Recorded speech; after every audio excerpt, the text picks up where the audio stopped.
Hi everyone! Welcome back to my channel. Yes, and today, ang ginagawa ko guys, mag-isa lang kasi ako dito sa bahay. Ay yung husband ko nasa work. So, ako lang mag-isa dito na magla-lunch.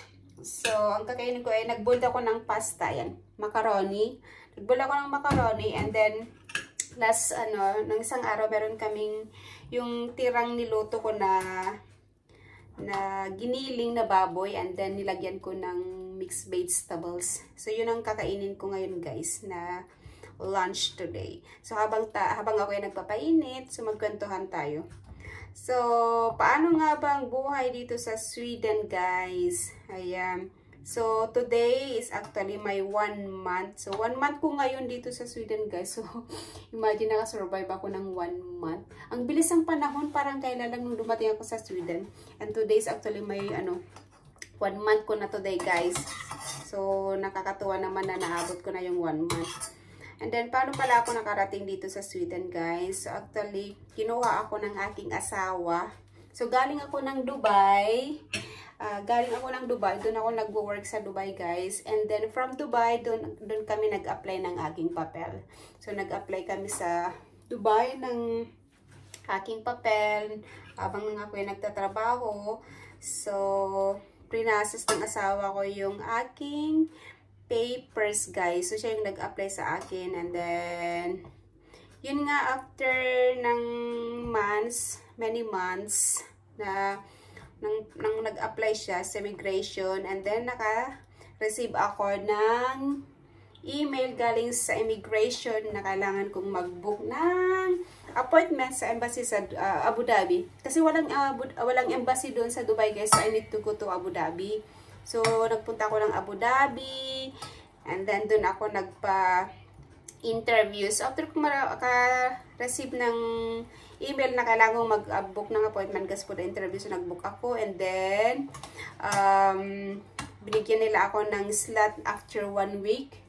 So nagpunta ako dun sa Abu Dhabi. Doon ako nagpa-interview guys. Actually yung appointment ko dun guys is umaga. Dapat hapon, tapos binawi nila yung hapon kasi maaga pa lang nagsasarado yung embassy that time. So sabi nila, punta ka ng maaga. So, punta ako ng maaga, guys. And then, actually, doon pala ako natulog sa Abu Dhabi, guys. Kasi yung appointment ko nga, maaga. So, kailangan kong makarating doon ng time. Kasi pag galing pa ako ng Dubai, guys, malayo ang Dubai to Abu Dhabi, lalo na pag magbabas ka. Pag private car, mabilis lang, pero nagbas ako that time. So, pumunta ako ng hapon. After work ko sa Dubai, pumunta ako ng hapon sa Abu Dhabi. So, doon ako natulog. Nag-rent ako ng room. Yan, nag-rent ako ng transient doon guys para the next day makapunta ako agad doon sa embassy. Kasi hindi ko alam kung saan ang embassy guys. So, nagpunta na lang ako ng 1 night before para at least makapag-ready ako. And then yes guys, nung nandun na ako sa embassy, sobrang kaba ko talaga noon guys, kasi diba interview, hindi ko alam kung anong tatanungin nila dun about sa interview. Okay guys, sobrang kaba ko talaga. So ang dami kong prepare na documents about sa amin ng mga asawa ko.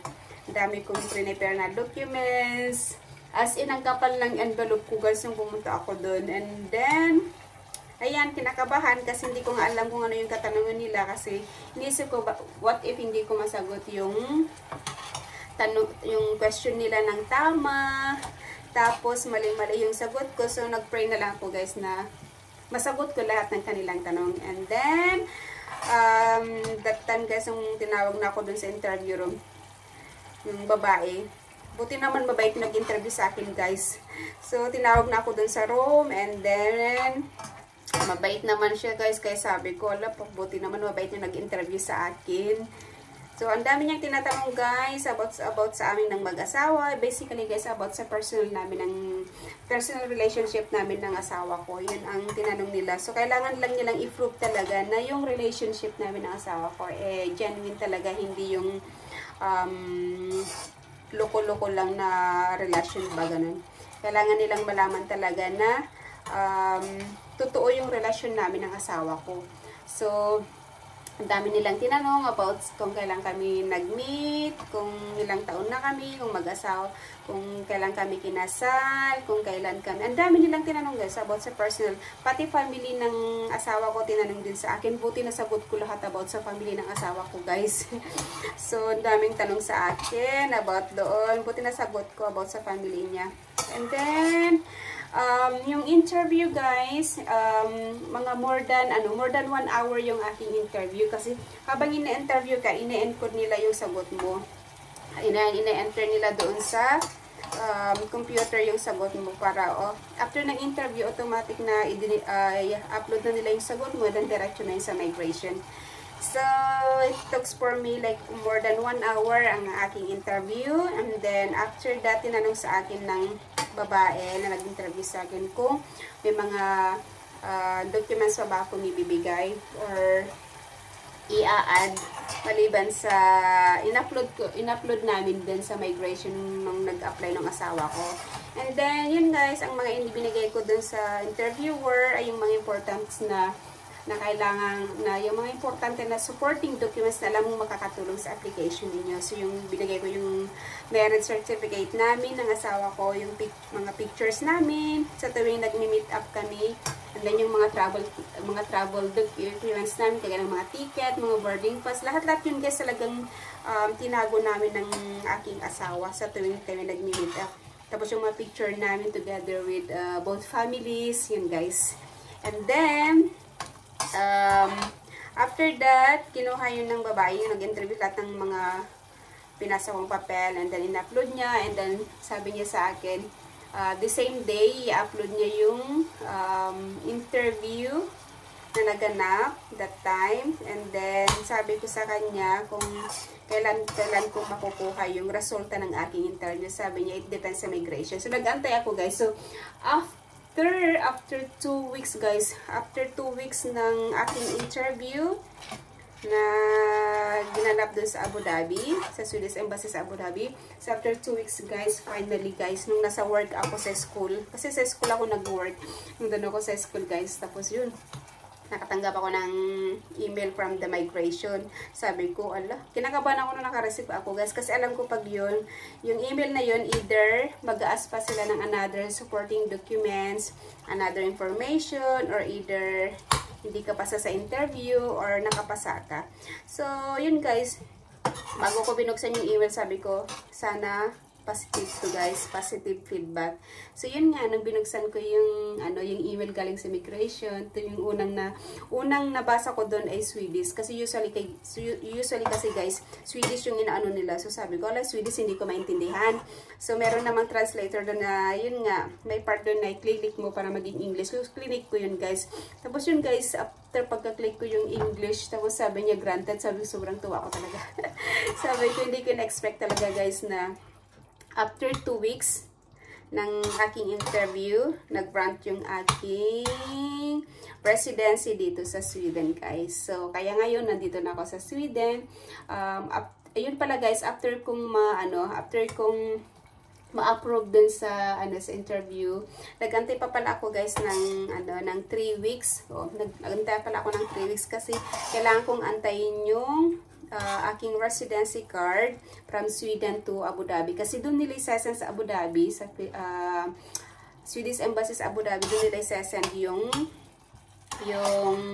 card ko, and then yung card ko yun ang gagamitin kong papunta ng Sweden. So yun nga guys, finally after 3 weeks, almost 1 month ko rin inantay yung aking residency card, and then pagkakuha ko guys, and then nag-resign ako sa aking trabaho sa Dubai. And then, yeah, last month, July, then from Dubai, then pumunta na ako sa Sweden. So, sa immigration, guys, napakadali lang naman sa immigration dun sa Dubai, madali lang. Kasi pag nandun ka, mag-check-in ka, tatanungin lang nila kung residency ka or visa ka. Tapos, pag sinabi mo residency, then ipapakita mo yung residence card. And then, the same din sa Turkey, kung mag-stop over ka sa Turkey or sa ang country, bago ka mag-board sa mag-check-in, tatanungin nila yung residency or visa, and then the same din pag nandito ka na dun sa immigration sa Sweden, guys. Napakadali lang guys dito sa immigration sa Sweden. Kasi pag enter mo dito, wala masyadong tanong-tanong.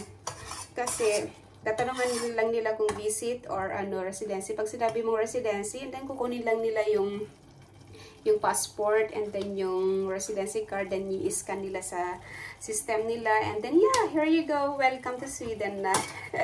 So yun guys, ang aking experience sa pag-apply dito sa Sweden through my husband visa, and finally today is my 1 month, and yeah, I'm still waiting for my personal number kasi ganun kasi dito sa Sweden guys. Pagdating mo dito, kailangan mong mag-apply sa tax office ng personal number kasi kasi yun yung pinaka-identity mo dito sa Sweden guys. So kailangan mong mag-apply dun sa tax office. So yeah, I'm still waiting pa rin ako sa aking personal number para yun makapag-umpisa na ako sa aking pag-aaral and then sa pagtatrabaho din guys. So, yun guys, tapos na yung kwento ko, and then tapos na rin yung aking niluluto. Ayan, tapos na yung aking lunch. Ang dami, parang ang dami nito guys. Tinuto ko ito ng isang araw.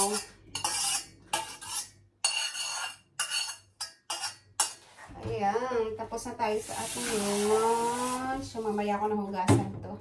So, ito na yung aking lunch guys. Yes, kain tayo. So, yun lang ang aking experience kung paano ako nakapunta dito sa Sweden guys. So, thanks for watching. See you in my next vlog again. Bye-bye.